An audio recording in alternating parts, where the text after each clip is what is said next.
একটি সাধারণ দিনের মতোই শুরু হয়েছিল দিনটি। কক্সবাজার থেকে ঢাকাগামী BG436 ফ্লাইটটি ৭৫ জন আরোহী নিয়ে উড়ে যায়, কিন্তু আকাশে উঠতেই খুলে পড়ে বিমানের এক পাশের ল্যান্ডিং গিয়ারের চাকা। মুহূর্তেই আতঙ্ক ছড়িয়ে পড়ে ফ্লাইটে।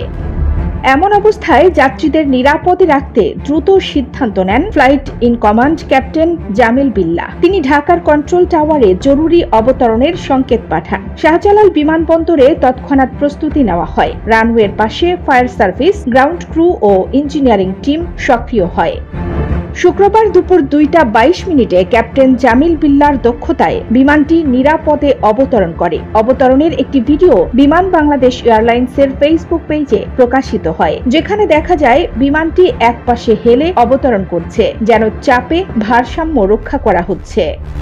পরে যাত্রীরা ক্যাপ্টেন জামিল বিল্লাহর সাহসিকতা ও পেশাদারিত্বের প্রশংসা করেন। তার ৮,০০০ ঘন্টার উড্ডয়ন অভিজ্ঞতার কথা জানিয়ে বিমান কর্তৃপক্ষও তাকে অভিনন্দন জানায়। এ ঘটনায় একটি তদন্ত কমিটিও গঠন করা হয়েছে।